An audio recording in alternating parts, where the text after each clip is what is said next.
Y'all seen that clip floating around last night? The one that had the whole city whispering.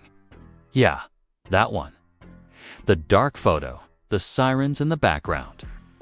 The shaky caption that read, "Bayzoo gone. Phones buzzing.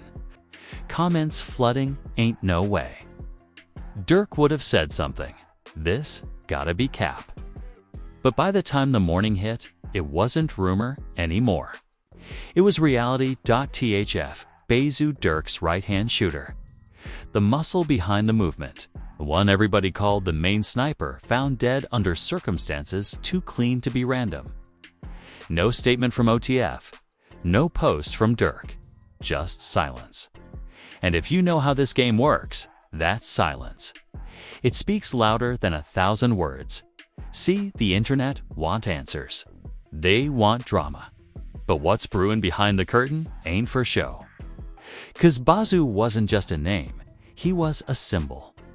The last line between loyalty and legacy. And now, that line's gone. But before you start drawing conclusions, let me tell y'all something. This situation right here, it's way deeper than it looks. 'Cause when the loudest one in the room goes quiet, when the man who built his empire off loyalty don't post nothing, that ain't fear. That's strategy. And if you've been paying attention to what's been moving under the surface, OTF splits, street alliances, silent deals, then you already know. Something major just shifted in the drill world. And trust me, what happened to Bayzoo? It's not just another body. It's a message. They say in Chicago, loyalty don't come cheap, it come with blood on it. And if you ever stood on them blocks where the sirens sing lullabies, then you already know the names that echo through that concrete. One of them was THF Bayzoo before he was the main sniper, before the internet turned him into a meme of menace and respect. Bayzoo was just Bay from the 600. A kid with a temper, a crew, and an older brother's ambition. Back when Durk was still building OTF from the trenches, Bayzoo was the enforcer. Not the loudest, not the flashiest, but the one who moved when talk stopped. You know that one dude every circle got? The one you call when words don't work no more. That was him. See, the bond between Durk and Bayzoo wasn't built in studios. It was built in silence. The kind of silence that come after funerals, after close calls, after looking your homie in the eyes and knowing he'd risk it all for you. Back then, OTF wasn't an empire, it was survival. A handful of young men turning pain into power. And in that chaos, Bayzoo stood like a soldier who didn't flinch. When Vaughn got out and the energy shifted, Durk became the face. Vaughn was the voice, but Bayzoo, he was the shadow. The one behind the curtains, making sure nobody got too close. There's videos of him back in the day, leaning on the car, quiet eyes darting. You can tell he ain't the type to talk first. He just measure everybody in the room. That's the kind of calm that scares people. And when OTF started blowing up platinum plaques, sold out shows, features with the biggest names in rap, Bayzoo still kept one foot in the trenches. Somebody gotta protect the brand. He once said in a live that barely lasted a minute before it got deleted. Everybody wanna be OTF till it's time to ride. That line hit different when you know the cost. But behind every empire built from the mud, there's tension. Fame make loyalty expensive. Cameras change people. And once money start flowing, egos start whispering. You could see it in the background of videos, certain faces missing, certain people moving solo. Durk tried to hold it together, but that many scars in one circle. Eventually, somebody gone bleed again. Still, the bond between Durk and Bayzoo looked unshakable. When Durk caught his cases, Bayzoo was right there. Court dates, studio runs, security details. He wasn't no yes man either. He'd tell Durk, "Stop letting these rap dudes trick you off the spot." Durk would just smirk. "You know, they gotta see me though." Bayzoo leaned back. "They gon' see you when it's too late." That's the kind of brotherhood that don't fit on camera. The kind that don't end in a handshake, it end in a promise. A promise to keep the movement alive no matter what happens. But what people don't understand is, being the protector ain't glamorous. It's paranoia. It's watching every move, sleep in light, trusting no one. And the more fame Durk got, the more Bayzoo became a target. Cops knew his name. Ops knew his face. Even bloggers started saying his name just to get clicks. But through all that noise, Bayzoo stayed silent. He wasn't built for the internet. He was built for the streets. Then came the moment that tested everything. The Vaughn situation in Atlanta. The world saw the footage, the fight, the shots, the panic. But what they didn't see was what happened after. How OTF fractured in that silence. Some blamed outside forces, others pointed inside. Durk lost a brother that night, and Bayzoo gained a new mission: protect Durk at all costs. And for a while, it worked. Durk's rise didn't slow. He was dropping hits, touring, feeding the block with his success. OTF was a machine. But behind the stage lights, the tension was building. The feds was watching. Ops was scheming. Allegiances was shifting. And through all of it, Bayzoo kept his circle tight, too tight. Some say that's what saved him back then. Some say that's what doomed him now. There's a clip from a few months back, Bayzoo on live with a smirk. Countin' money, sayin' ain't no love in this *T no more. Just strategy. You could hear the fatigue under his laugh. Like a man who'd been loyal too long and seen too much. One comment popped up. So why you still here then? He looked at the screen, stared for a second and said, "'Cause if I leave, they gon' fall apart." Then he logged off. That's the type of line that don't age well in this game, see? When you live by loyalty, you die by it too. And from what people close to the situation say, the days before his death felt strange. He was quiet, off the grid. Folks who usually saw him every day hadn't heard from him. His phone barely on. The last text he sent reportedly said, "Don't trust nobody. Not even the ones who say they OTF." That's the kind of message that sounds like a prophecy when you hear it too late, when word broke about his death. The internet went insane. Screenshots, theories, fake reports. People saying Durk was too calm. Others saying he was heartbroken, but smart enough not to show it. But the biggest noise came from the silence. No post, no tribute, not even a lyric, just a void. And that's where the story really starts, in that silence. Because in this world, silence means two things. Either you grieving or you plotting. Some say Durk didn't post because he didn't want to fuel the narrative. Others say he knew more than he let on, and those closest to the circle started whispering, "It ain't no regular hit." See, Bayzoo wasn't the type to get caught slipping. If it happened calculated. Which means somebody either moved smart enough to outthink him, or close enough to reach him. And here's what's crazy. Around the same time, Bayzoo went quiet. Okay. A few other OTF names started drifting off social media too. OTF Boogie went silent but stayed active in the city, moving under the radar. THF Crack, on the other hand, popped out emotional, saying Zoo was one of the real ones. Man, ain't too many left like him. His voice cracked mid-sentence. It wasn't performative. It was pain. The streets caught that. They replayed it over and over. 'Cause when THF Crack speak, he don't chase clout, he tell truth. And if he emotional, something real went down. But here's what people don't understand. The dynamic between Durk, Bayzoo, Boogie, and Crack wasn't just crew. It was chess. Durk the face, Bayzoo the muscle, Boogie the heart, Crack the conscience. 4 corners of one code. You remove one, the rest gotta move different. And now that Bayzoo gone, every piece on that board gotta choose. Stay loyal or stay alive.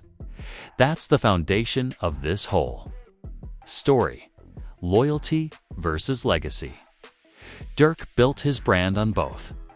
But when the two collide, one always breaks. Now, the city's divided. Half say Durk's protecting his peace. The other half say his silence is guilt. But the truth ain't online. It's buried somewhere between the streets that raised M and the system that's been watching M. And if you listen close, if you look past the rumors, the comments, the distractions, you'll realize this ain't just another loss. This is a warning. 'Cause when the protector dies and the leader stays silent, that means the war just changed. But here's the part that'll mess with your head. What if Bayzoo's death wasn't the end, but the opening move in something bigger? Something planned. Something calculated. Something that'll show the world that drill games still play by street rules. No matter how famous you get. You ever notice how sometimes the loudest story in the room got no words at all? That's how this one moved. The city was buzzing, fans scrawling, news pages refreshing, waiting on Durk to say something. Anything. A post, a lyric, a candle emoji, a verse. But nothing came. Days turned to weeks, and the silence started feeling heavier than grief. That's when people started whispering. Why Durk ain't post yet? See, in this generation, silence get treated like guilt. The internet don't understand respect or strategy. It only knows noise. But in the streets, silence is sacred. Silence can mean pain. It can mean anger. Or it can mean there's something brewing you can't talk about in public. Durk's team stayed quiet too. No statements, no responses. Just a few cryptic moves, unfollowed accounts, deleted stories. A couple studio sessions that nobody from outside the circle was invited to. Folks said he was moving militant. But that's the thing. When you've been through enough losses, you stop moving emotional. You start moving intentional, and that's where OTF Boogie came in. While everybody else was posting rips and clout chasing off Bayzoo's name, Boogie was the one staying solid. He didn't fold to the pressure. No fake posts. No interviews. It's just work. Folks in the city said they saw him pull up to 63rd looking calm. Same crew, same energy.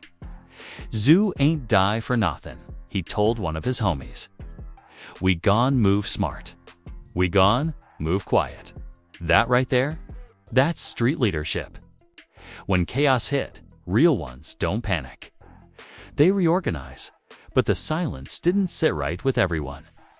THF Crack, Bayzoo's brother in Everything But Blood, started posting clips that felt half grief, half warning. Y'all gon' see who really stood on business and who just played loyal. His eyes looked tired. His voice cracked mid-sentence. It wasn't hate, it was heartbreak. You could tell he felt like something wasn't being said. Then the internet twisted it. Took his pain, turned it into beef. Titles like THF Crack calls out OTF, and OTF splitting up after Bayzoo's death flooded the blogs. Nobody cared about context, just clicks. But what they didn't realize is this wasn't a fallout. This was a fracture behind the curtain. The streets was token. Some said Bayzoo's hit was personal, a setup from within. Others said it was a retaliation from old ops trying to send a message. But there was one detail that kept reappearing: how clean it was. No witnesses, no chaos, no stray shells. Whoever did it knew Bayzoo's habits, knew his routine, knew his trust. And that's what made it cold. See, random hits are messy. They make noise, but strategic ones. They whisper. And here's the part that'll make your stomach twist. The night before it happened, Bayzoo was supposed to meet with someone from the camp. A small studio link-up, private. Sources say he called ahead, told one of his people, "I'm cool, it's just fam." That call was the last anyone heard from him. When the news broke, Durk was mid-session. Folks say he stopped rapping mid-bar, just sat there, hand over his face, no words. The engineer muted the beat. Whole room went quiet. Durk looked up and said, "We can't bring him back. So we gotta move like he's still here."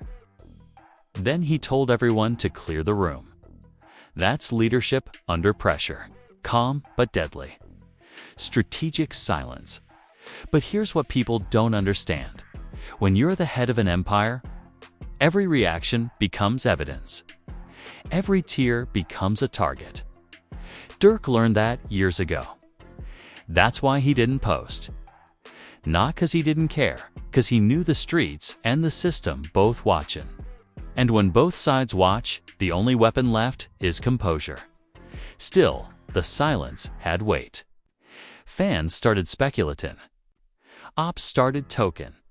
One even posted, "Ain't no sniper left in OTF now." The post got deleted within an hour, but the damage was done. That's how the internet plays. It feeds off pain, then buries it in memes. But Boogie and Crack? They weren't playing a few days after that post. A video surfaced Boogie in the studio, mic off, hoodie on, whispering to someone off camera. They think silence means soft. Nah, it mean we calculating. So what we doing? We gone remind M who's still breathin'. That clip got taken down too. But it did what it was supposed to, sent a chill through the net. Meanwhile, back in Chicago, folks started seeing unmarked cars in familiar places. Durk's old block. A few OTF affiliates' homes.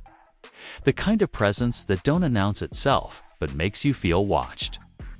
Some say it was feds. Others say it was street eyes. Either way, it added to the tension. And in the middle of all that, Durk dropped a single. No promo, no rollout, no features. Just a dark cover with the title "Mourn in Silence." The lyrics weren't direct, but the message was clear. Lost my right hand, can't type about it. Streets got ghosts, can't fight about it. Some die heroes, some die lessons. I just pray the next one learn the message. That's poetry wrapped in trauma. That's a man speaking without speaking. But while the fans was crying, the insiders was analyzing. Some lines felt too coded to ignore. Mentions of family snakes, watch in your own hands, death in the circle. That's not random. That's reflection from a man who's seen too many real ones fade. THF Crack reposted the song with a caption, "If you know." No explanation. No elaboration. Just that. That post alone got more comments than some rappers' albums. So now the internet was split. Half thought Durk was hurting. Half thought he was hiding. But the ones who really know the code understood. When the boss goes silent, it's not retreat, it's reset. Still, you could feel the paranoia building. Certain affiliates stopped showing up together. Club appearances canceled. Studio sessions rearranged. And then came the whispers. OTF got moles. The thought alone shook the city. 'Cause if that's true, that means somebody close helped line it up. That means loyalty just got redefined. There's an old saying in Chicago. You don't lose soldiers to war, you lose M to trust. And that's what this chapter felt like. Durk had built a family on loyalty. But loyalty don't guarantee peace. Every empire gotta lose a pillar before it learns how to rebuild smarter. Bayzoo was that pillar on the following weeks. Crack started moving different too. He wasn't on the net much.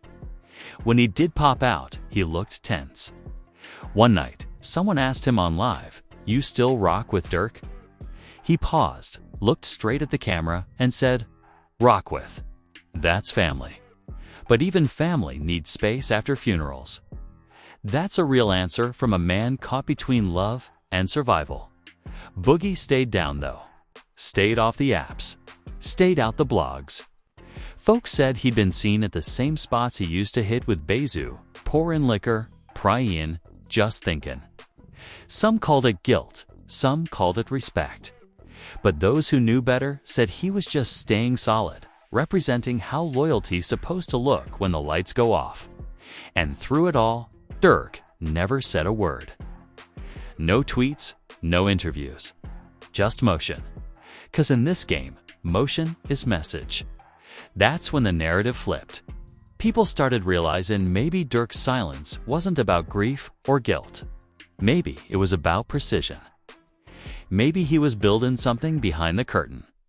A documentary crew spotted him flying private to Atlanta with a small entourage. Sources said he'd been meeting with producers about a short film titled Loyalty Ain't Love. A story inspired by true events, no names. No references, but everybody knew what it meant. And that's how Durk operates. He don't tweet feelings. He turns them into art, but even as the world tried to move on, the city couldn't. The silence felt permanent now. Streets felt different. Durk's circle tighter. Bogey's eyes colder. Crack's posts quieter. It was like everyone realized this wasn't just a death. This was a shift in energy, the kind that rewrites alliances. The kind that makes old friends look like new threats. The kind that turns loyalty into liability. And here's what people don't understand. Sometimes, survival ain't about who you can trust, it's about who you can lose and still stand. Because the death of THF Bayzoo didn't just test Durk's loyalty, it redefined his leadership and the way the city whispering now. You can tell they feel it too. Something big is cumin. Not loud, not public, but calculated, and when it hits, it's gone remind everybody. Silence ain't weakness. It's strategy. By the time fall hit, the whole city could feel it. The air was heavier. And for the first time, you could feel the shift in his energy. No more subtle hints. No cryptic bars. No patience. He started posting old pictures with Bayzoo. No captions, no explanations. Just photos. One showed them at a private dinner, suits on, cigars lit, peace in their eyes. Another was from an old music video set, both laughing while the cameras rolled. Those posts hit different. The silence wasn't defensive anymore, it was declarative. It said, "Don't question my loyalty." But the timing made things worse. 'Cause the same day those posts dropped, another leak hit. This time, a voice memo. Distorted, but the voices sounded familiar. Two men talking in code about cleaning up business. The blogs jumped on it like vultures. Durk audio leak confirms setup. One headline said, "Never mind that the clip was edited. Never mind that half the words didn't even make sense in context. It fed the algorithm. And the algorithm don't care about truth." That's when Boogie broke his silence. Out of nowhere. He went live. No flashy intro, no background music. Just him, hoodie on, staring dead into the camera. "Y'all love gossip till it hits your block," he said. Zoo ain't die from no snake. He died from this lifestyle. From being too loyal in a world that don't value loyalty no more. Stop trying to turn it into some movie. He paused, eyes still cold. Durk, don't owe y'all explanations. We know what it is. We was there when it mattered. Then he ended the live. No hashtags. No saving face. Just real emotion, raw and steady. That moment hit harder than any press statement could. It reminded people what they forgot, that behind the fame, behind the brand. These are still human beings who bury friends and raise kids in the same breath. But the streets ain't poetic. They pragmatic. And word around the city was that certain crews had started linking up again. Old alliances reuniting, new lines being drawn. Crack was seen meeting with faces from both sides, trying to keep peace before things spiraled. But peace in this world got an expiration date. Then came the retaliation talk. A week after Boogie's live, 2 cars got shot up on the south side. No fatalities. But the pattern felt familiar. Precision. No stray bullets. No public chaos. Just efficiency. The whispers said it was connected. No proof, no witnesses. Just that same hum of vengeance that always fills the city before another storm. The blogs called it karma. The streets called it balance. And Durk. He was already ahead of it. Moved his family out the city. Bought new properties. Surrounded himself with different energy. But what people didn't see was that he was still carrying Bayzoo everywhere he went. The new jewelry he wore had a small engraving zoo. No spotlight, no showboating. Just quiet remembrance. Still, even as the circle tightened, the cracks remained. Some inside OTF started posting subliminals. Not directly at Durk, but around him. Funny how money make memories fade. Somebody gotta tell the truth before the movie drop. Lines like that. It wasn't open war. It was passive aggression. The kind of thing that makes real ones restless. Durk addressed it the only way he knows how, through music. Dropped a surprise freestyle on a local DJ set. Zoo told me, don't crash for love, crash for loyalty. I told him loyalty done got more people killed than enemies. Now they painting me the villain, 'cause I ain't grieve online. But when I cry in silence, it's the only time I ain't lying. That verse set the internet on fire. It was pain, pride, and purpose all in one. Even his critics had to admit this wasn't PR, this was poetry. But behind that pain, something else was happening. The industry started watching him different. Calls from execs turned cautious. Some promoters backed off. Too much heat, they said. That's the cost of being real in an artificial world. They love your struggle till it becomes inconvenient. And yet, for all the losses, all the whispers, all the blame, Durk never broke formation. Every move was chess, not checkers. You could tell he was rebuilding the empire from the inside out. He knew what every leader eventually learns when you lose your strongest soldier. You either collapse or evolve. OTF wasn't falling apart. It was mutating. Slimmer circle. Sharper focus. Cleaner moves. But one night changed everything. Crack went live. Not long, just enough to stir the pot. He was clearly hurt, voice cracking but steady. They keep asking, why Zoo ain't get a post? Man, some losses you don't post. You live, em. Y'all looking for loyalty on the internet. That's your first mistake. Then he took a deep breath and said something that sent shivers through the comments. Zoo ain't die for no beef. He died for an example. And y'all gon' see what I mean soon? The live ended abruptly. 2 days later, another clip leaked. This time, real footage. A camera caught Bayzoo a few hours before his death. He wasn't alone.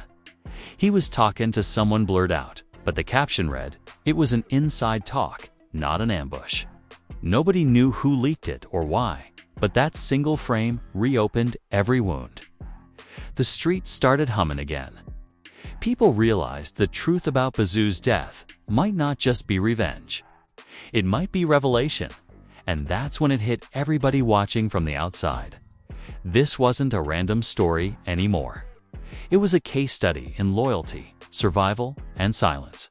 Because sometimes, the biggest betrayal ain't what's done behind your back. It's what's left unsaid in your face. Bayzoo's death wasn't just a tragedy. It was a mirror. It showed everybody, from rappers to fans, that fame don't buy loyalty. And loyalty don't guarantee longevity. Durk learned it. Boogie lived it. Crack preached it, and the rest of the city. They're still learning. 'Cause in Chicago, nothing ever really ends. It just reloads. And now that the silence broke, everybody's wondering who's next to move. Who's next to speak. who's next to fall. But one thing's for sure. Whatever happens next, ain't gon' be random, ain't gon' be clean, and it sure as hell ain't gon' be silent by the time the winter wind hit Chicago. The story wasn't just a tragedy anymore. It had turned into folklore. Everybody had their own version of what happened to Bayzoo. The cops had theirs, the blogs had theirs, the streets had theirs. But the only version that mattered was the one whispered by the few people who actually knew. And that's what made the silence even louder. Durk wasn't speaking, not because he was scared, but because he understood the truth. Once a story gets that big, it stops belonging to the people who lived it. It becomes currency. And he wasn't about to let anyone spend his pain for clicks. Still, the streets demanded answers. The fans wanted closure. But Durk, he wanted control. That's when he started rebuilding, not from the top down, but from the ground up. The first move he made was cutting the fat. All them hangers-on, the ones who only came around when cameras showed up, got ghosted. He wasn't arguing, wasn't expositing, just quietly removing names from phones, unfollowing, blocking. It was house cleaning with military precision. OTF wasn't a crew anymore, it was a command unit. If you weren't loyal, you were gone. Then came the music. He dropped an EP, no witnesses, no features, no billboards, just 5 tracks, raw, dark, surgical. Every line sounded like it came straight from the pages of a man who'd survived betrayal and refused to be broken. Zoo, gone. I ain't post. I was plotting. Loyalty cheap, but the price of silence ain't dropping. I buried pain in beats, not captions. Let 'em talk, I move where the cameras. That line went viral. Not because it was catchy, but because it was truth. See, in the end, Bayzoo's death did something nobody expected. It forced evolution. THF started acting like a company instead of a clique. Contracts, royalties, clean paperwork. Durk wasn't just trying to make music anymore. He was building a legacy that could survive without him.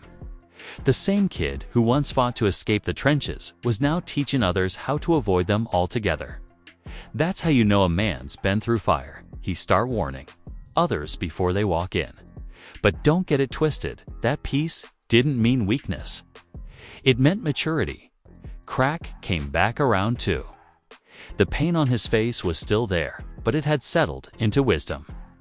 He started speaking at schools, talking about loyalty, discipline, and how grief can twist into rage if you let it. One clip went viral. Everybody want to be the shooter, till they realize shooting back don't bring nobody home. Sometimes the most gangster thing you can do is build something. That hit different, 'cause it wasn't preaching. It was experience. And even though Bayzoo was gone, his name kept echoing through everything they did. Every show, every record, every tattoo, every bar, there was a piece of him there. It's like he turned into the ghost that guards the movement. But here's the real twist. Months later, out of nowhere, a documentary teaser dropped. Just a single clip. No voiceover, no music. Just black and white footage of Durk sitting in a dim room, staring into the camera. The caption read, "They tried to break the bond. All they did was make it legend." Then it cut to one word, Bayzoo. The internet lost its mind. Some thought it was a tribute. Others said it was closure. But for those who've been following the story, it felt like a declaration. A way of saying, you can't kill loyalty if it's built right. The short film dropped weeks later. No flashy edits, no fake tears. Just honesty. Old footage, phone clips, real memories. It wasn't made for views, it was made for peace. You could see Durk and Bayzoo in younger days, laughing, dreaming, talking like they knew they'd be legends one day. The kind of brotherhood that don't need words, and that's what made it powerful. It wasn't about revenge, it was about reflection at the end. Durk's voice came on, low and calm. In this game, Loyalty, the only thing stronger than fear. Zoo showed me that. I ain't gotta post him. I live him. Then the screen faded to black dot. The reaction was instant. Artists from every coast reposted it. Fans started commenting, "This ain't no documentary. This, a lesson." It reminded the culture that beyond the violence, beyond the fame, there's still a code. One that don't need clout to survive. See? That's the part that separates Durk from the rest. Most people chase immortality through fame. He found it through loyalty. 'Cause when the money fade, when the cameras turn off, and when the noise dies down, all that's left is how you moved when nobody was watching. That's the message Bayzoo left behind. That's the message Durk carry now. And here's the thing. This story ain't just about Chicago, or OTF, or rap. It's about every man who's ever had to choose between love and loyalty. Between peace and pride. Between survival and self-respect, Durk made his choice. He stayed silent, stayed solid, and stayed dangerous in discipline. 'Cause sometimes the realest revenge ain't retaliation, it's redemption. And when people look back years from now, they won't just remember the losses. They'll remember the lesson. Loyalty don't need proof. It just needs witnesses that survived long enough to tell the story. And that's how it all comes full circle. From the silence to the storm, from loyalty to loss, from brotherhood to legend. What happened to THF Bayzoo ain't just another headline in the drill scene. It's a mirror. A reflection of what happens when loyalty gets tested in a world built on survival. Lil Durk didn't post. He didn't cry online. He didn't chase sympathy. He just moved. And sometimes that silence says everything. 'Cause in a culture that mistakes loud for real, the quiet ones usually hold the truth. Bayzoo stood on business. He lived by a code most people only rap about. And now, his name carved deeper than any chain or plaque. Durk's evolution, Boogie's loyalty. Crack's truth, it all came from one place. Pain turned into principle. So before y'all scroll to the next story, ask yourself, what does loyalty really mean? Is it posting rips and quotes for the world to see, or is it moving in silence? Carrying your brother's name with discipline and purpose. 'Cause this right here, it's way deeper than fame, deeper than rap, deeper than the clicks. It's about what you do when your world gets tested, and who you still are when the noise fades away. Durk once said, "Loyalty don't gotta be loud. It just gotta last." And maybe that's the real message behind all this. Now, I'ma leave it to y'all. What y'all think? Did Durk handle it right? Was that silent strategy or guilt? Did Bayzoo's death expose the system or just show us how deep loyalty cuts? Drop your thoughts in the comments. And make sure you subscribe, 'cause this story, it's far from over. You already know. I'ma be right here to break it down for y'all.